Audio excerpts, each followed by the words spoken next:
Mineral, ठीक है, या of calcium sulphate dot 2H2O, और you can say that dihydrate, di means two, hydrate mean water of crystallization molecules, ठीक है।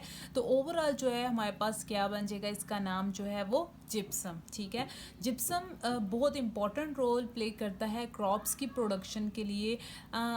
इसकी रीज़न क्या है, स्पेसिफिकली जो लीचिंग एरियाज हैं, ठीक है, ठीक है। लीचिंग क्या होती है, लीचिंग का जो प्रोसेस क्या होता है, ठीक है, ऐसे एरिया जहाँ जिन सॉइल में लीचिंग जो है, लीचिंग का फिनोमेना होता है, ठीक है। लीचिंग क्या है, बायोलॉजी में आप जो है वो बहुत अच्छे तरीके से पढ़ के हैं। लीचिंग होता क्या है, स्पेसिफिकली जब भी हमारे पास हैवी रेनफॉल होती है, ठीक है, हैवी रेनफॉल होगी, ठीक है, यानी कि बहुत ज़्यादा जब बारिश होती है तो उससे होता क्या है, ज़मीन के अंदर जो मौजूद हमारे पास बहुत इम्पॉर्टेंट और बहुत अच्छे वाले जो मिनरल्स होते हैं, like you can say that sodium जो है, मैग्नीशियम, कैल्शियम, ये जो मिनरल्स हैं, ये मिनरल्स जो है ये पानी जो है अपने साथ इनको जो है वो बहा के ले जाता है, ठीक है। तो इस प्रोसेस को हम कहते हैं जी लीचिंग। जब इन इम्पॉर्टेंट जिस मिनरल्स को जो है ये स्पेसिफिकली सॉइल के साथ ना, ये सपोज करें ये जो ब्लैक वाले डॉट्स हैं ये सॉइल है, इनके साथ ना स्टिक हुए होते हैं, ठीक है, जुड़े हुए होते हैं। लेकिन जैसे ही हैवी रेनफॉल होता है तो होगा क्या हमारे पास कि ये जो है वो वाटर आएगा, ठीक है, हैवी रेनफॉल होगी तो एज अ रिजल्ट क्या होगा, ये जो हमारे पास मिनरल्स हैं ये सॉइल से ड्रेन आउट होना शुरू हो जाएंगे, यानी कि ये जो है अच्छे वाले मिनरल्स जो हैं वो जिसको हम कह सकते हैं उस सॉइल पार्टिकल से अलग हो जाएंगे, ठीक है। तो उससे होगा क्या, जो है वो क्रॉप की जो है वो इतनी अच्छी प्रोडक्शन नहीं होगी, ठीक है, क्योंकि उसमें इम्पॉर्टेंट मिनरल्स ही नहीं रहे, ठीक है। आप इसकी वजह से हम क्या करते हैं, अगर हम ऐसी सॉइल के अंदर, यानी कि जहाँ पे ऐसा एरिया जिसकी सॉइल में लीचिंग जो है वो लीचिंग का फिनोमेना बहुत ज़्यादा हो और उसमें हम जो है वो जिप्सम ऐड करें, ठीक है, तो जिप्सम ऐड करने से क्या होगा कि ये जो हमारे पास मिनरल्स हैं ये बजाय इसके कि ये जो है पानी उनको बहा के ले जाए, बल्कि क्या होता है ये वापस इस जिसको हम कह सकते हैं सॉइल पार्टिकल्स के साथ स्टिक कर जाते हैं, उनके साथ जाके जुड़ जाते हैं, जिसकी वजह से वो उस सॉइल पार्टिकल के साथ ही रहते हैं, ठीक है। और जो इम्पॉर्टेंट न्यूट्रिएंट उसको प्रोवाइड करना होता है इस मिनरल ने वो उसको प्रोवाइड करता है, जिसकी वजह से हमारे पास सॉइल की जो प्रोडक्शन है, सॉरी क्रॉप्स की जो प्रोडक्शन है वो बहुत अच्छी होती है, ठीक है। तो overall you can say that कि हमारे पास जिप्सम जो है वो बहुत इंपॉर्टेंट रोल प्ले करता है किसमें, गुड क्रॉप प्रोडक्शन के अंदर, ठीक है। अब जो जिप्सम है ये क्यों जो है वो गुड क्रॉप प्रोडक्शन के अंदर यूज़ होता है, उसकी रीज़न ये है क्योंकि इसके अंदर जो है वो कैल्शियम भी प्रेजेंट है और सल्फ़र भी प्रेजेंट है, और कैल्शियम और सल्फ़र जो हैं वो दोनों इम्पॉर्टेंट मिनरल्स हैं हमारे पास, ठीक है, जो कि सॉइल में जो है क्रॉप्स की अच्छी प्रोडक्शन के लिए यूज़ होते हैं, ठीक है। तो अब जो है हम बेसिकली देख लेते हैं कि हमारे पास जो सल्फ़र है वो प्लांट ग्रोथ के लिए जो है वो कैसे इंपॉर्टेंट रोल प्ले करता है। You can say that importance of sulphur in plant growth. Sulphur जो है फर्स्ट वन अगर देखें तो ये इसेंशियल कॉन्स्टेंट है, जैसे कि मैंने पहले भी बताया कि सॉइल के अंदर जो है वो डिफरेंट किस्म के मिनरल्स प्रेजेंट होते हैं, जैसे कि कैल्शियम, मैग्नीशियम, सल्फ़र वगैरह, ठीक है। तो देखें तो इसमें इसेंशियल कॉन्स्टेंट या उसका जो पार्ट होता है उसमें सल्फ़र मस्ट होगा, ठीक है। अच्छा, अब जिस एरिया में भी जिस जो है वो सल्फ़र की अमाउंट ज़्यादा होगी, एज अ रिज़ल्ट उससे क्या होगा, उस एरिया पे जो है वो क्रॉप की प्रोडक्शन बहुत अच्छी होगी, ठीक है।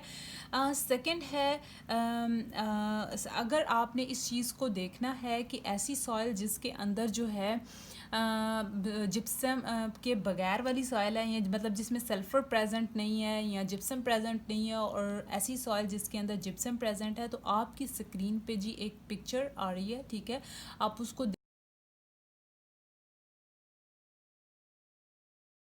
देखें, एक साइड पे जी एक ट्रीटेड एरिया है, एक अनट्रीटेड एरिया है। अनट्रीटेड एरिया ऐसा एरिया है जिसमें जी जिप्सम प्रेजेंट नहीं है, ठीक है, और एक ऐसा एरिया है ट्रीटेड एरिया जिसमें जिप्सम को ऐड किया। और जिप्सम वाली एरिया में आप देख रहे होंगे जो क्रॉप्स की प्रोडक्शन है वो बहुत ज़्यादा है, यानी कि बहुत ज़्यादा जो है हमारे पास प्लांट ग्रो कर रहे हैं।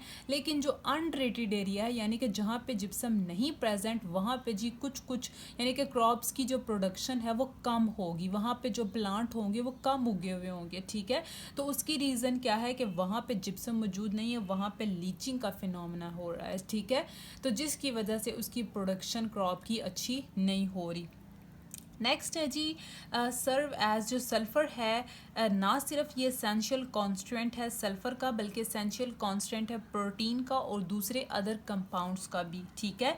और जिसकी वजह से आपको पता है प्लांट्स के अंदर फिर खाली सल्फ़र इम्पॉर्टेंट नहीं होता, बाकी बी कंपाउंड्स इम्पॉर्टेंट होते हैं। तो जब इसके अंदर बाकी बी कंपाउंड्स के अंदर सल्फ़र प्रेजेंट हो तो वो उसको असिस्ट कर देता है, ठीक है, जिसकी वजह से उसकी प्रोडक्शन और अच्छी हो जाती है, ठीक है। थर्ड पॉइंट है जी influence on chlorophyll development in plant leaves. Chlorophyll क्या है, यानी कि जो सल्फ़र है ये इन्फ्लुएंस यानी कि असर रखता है क्लोरोफिल डेवलपमेंट में। क्लोरोफिल क्या है, क्लोरोफिल प्लांट्स के अंदर ग्रीन कलर का जो है पिगमेंट होता है, स्पेसिफिकली ये जो है प्लांट लीव्स के अंदर पाया जाता है, पत्तों में पाया जाता है, ठीक है। तो ये जो प्लांट्स का जो कलर होता है उसके पत्तों का ग्रीन कलर, वो स्पेसिफिकली क्लोरोफिल की वजह से होता है, ठीक है। तो अगर जो है इसमें सल्फ़र जो है वो सल्फ़र की अमाउंट ज़्यादा होगी तो उसकी वजह से क्लोरोफिल जो है वो प्लांट का ग्रीन कलर जो है आपको ज़्यादा जो है वो वाज़िया नज़र आएगा। आपने देखा होगा कि जैसे ही ख़ज़ां आती है बेसिकली उस टाइम में होता क्या है कि जो प्लांट का ग्रीन कलर है वो it's turn into the pale yellow green colour, ठीक है, यानी कि वो जो कलर है पत्तों का वो जो वो येलोइश होना शुरू हो जाता है, ग्रीन से जो है वो येलो येलो होना शुरू हो जाता है। तो वो जो येलो होता है उसकी रीज़न क्या होती है, क्योंकि उस प्लांट के अंदर जो है वो सल्फ़र की डेफिशिएंसी होगी है। किस चीज़ की डेफिशिएंसी होगी है जी, सल्फ़र की डेफिशिएंसी, ठीक है, डेफिशिएंसी ऑफ सल्फ़र की वजह से जो हमारे पास प्लांट का कलर है वो किस में चेंज हो जाएगा जी, येलोइश कलर में, ठीक है। ये इसको हम कह सकते हैं पेल येलो कलर में, ठीक है। प्लांट का कलर क्या हो जाएगा जी, पेल येलो।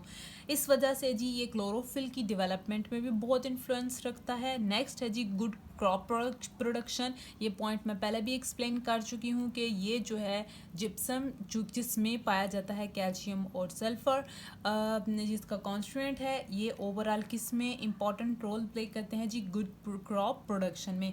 नेक्स्ट है जी रूट सिस्टम ग्रेटली एनलार्ज्ड। अगर जो है जिप्सम हो या जिप्सम में पाए जाने वाला सल्फ़र जो है वो मौजूद हो किसी सॉइल के अंदर, तो होता क्या है, ये सपोज करें हमारे पास जो है वो एक अदद प्लांट है, ठीक है, और यहाँ पे जी उसकी रूट्स हैं, ठीक है। तो अगर जो है इसमें सल्फ़र मौजूद होगा तो सल्फ़र की वजह से ये जो रूट सिस्टम है ये जो है वो और फैलता जाएगा, ठीक है, और स्ट्रॉन्गली बॉन्डेड हो जाएगा किसके साथ, उस ज़मीन के साथ, ठीक है।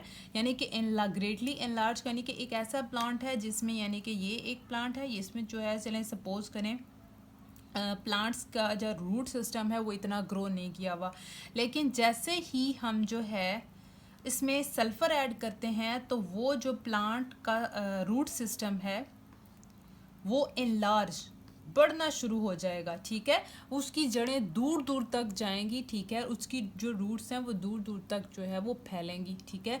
तो उसकी रीज़न क्या है, क्योंकि उसमें भी क्या मौजूद है जी, सल्फ़र। सल्फ़र जो है वो बहुत इंपॉर्टेंट रोल प्ले करता है। In short you can say that gypsum हमारे पास ओवरऑल जो है वो बहुत इंपॉर्टेंट रोल प्ले करता है।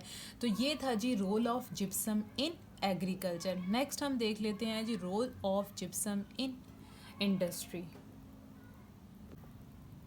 नेक्स्ट है जी role of gypsum in industries. Industries में अगर देखें जिप्सम का रोल, तो जिप्सम को जब हम हीट करते हैं डिफरेंट टेम्परेचर पे तो हमारे पास डिफरेंट प्रोडक्ट बनती है। एक प्रोडक्ट तो हमने डिस्कस की हुई है कि जिप्सम को हम 100 डिग्री सेल्सियस पे हीट करेंगे तो हमारे पास जो है वो क्या बनेगा, POP, और you can say that plaster of Paris. इसमें जो है होता क्या है, ओवरऑल जो है बेसिकली अगर हम एक कैल्शियम सल्फेट लेते हैं तो उसमें 2 वाटर मॉलिक्यूल्स हैं, और अगर हम 2 कैल्शियम सल्फेट लेते हैं तो ओवरऑल 4 वाटर मॉलिक्यूल्स हैं।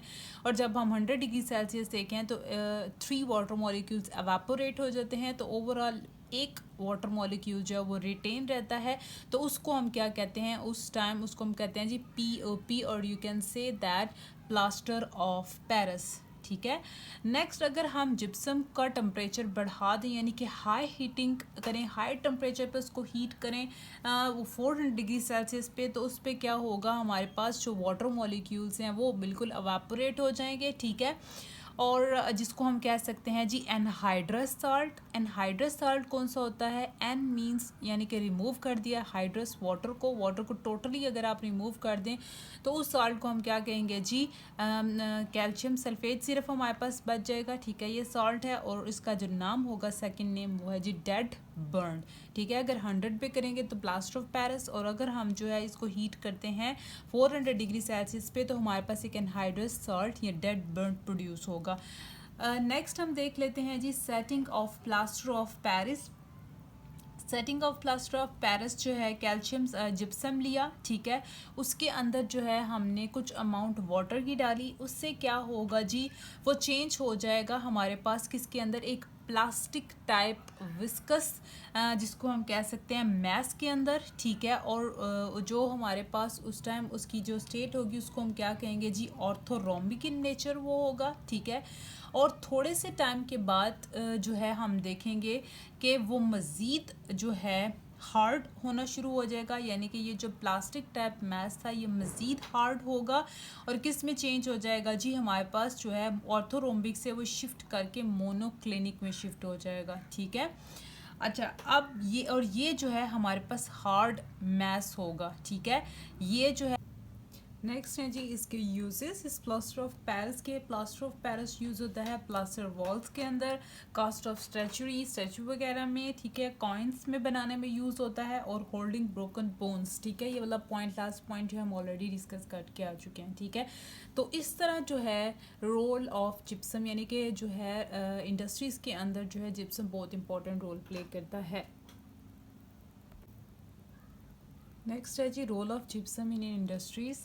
इसमें हम लास्ट पॉइंट देख लेते हैं जी वैरायटीज़ ऑफ प्लास्टर्स, यानी कि ये जो प्लास्टर प्रोड्यूस हुआ था इसमें हम जो है डिफरेंट किस्म की चीज़ें ऐड करके जो है डिफरेंट किस्म के प्लास्टर्स प्रोड्यूस कर सकते हैं। जैसे कि 2 टाइप्स हैं जी, एक है सीमेंट प्लास्टर और दूसरा है हमारे पास हार्ड फिनिश प्लास्टर।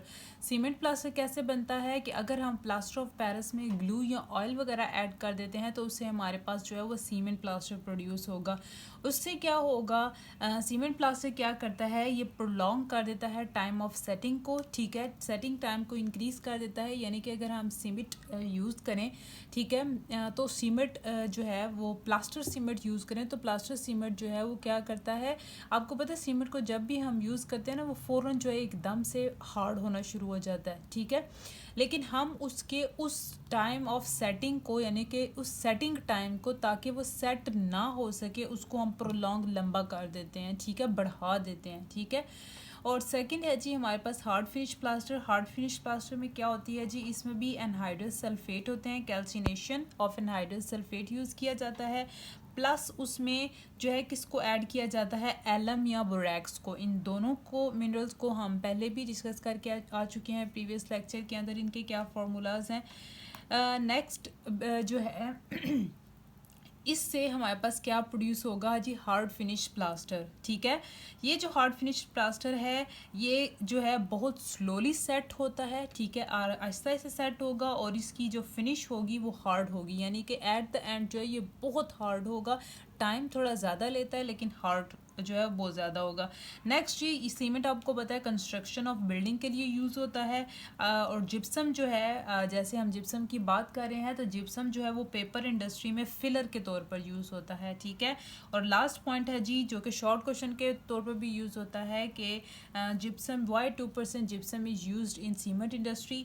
तो उसकी रीज़न क्या है कि 2% जिप्सम ऐड किया जाता है सीमेंट इंडस्ट्री के अंदर या सीमेंट में। उसकी रीज़न ये है उसका इंक्रीज सेटिंग टाइम, ताकि उसका सेटिंग टाइम जो है वो मज़ीद बढ़ जाए, यानी कि जो हमारे पास सीमेंट है वो जल्द ही हार्ड मैस में चेंज ना हो जाए बल्कि थोड़ा टाइम ले, ताकि हमने जैसे जिस टाइप के में भी उसको जो है सीमेंट को यूज़ करना है उस टाइप में हम उसको यूज़ कर सकें और बाद में वो जो है वो सेट हो सके, उसका सेटिंग टाइम बाद में इंक्रीज हो और बाद में जाके वो हार्ड मैस में चेंज हो जाए। तो उस चीज़ के लिए हम क्या करते हैं जी 2% जिप्सम ऐड करते हैं। ये है जी role of gypsum in industries.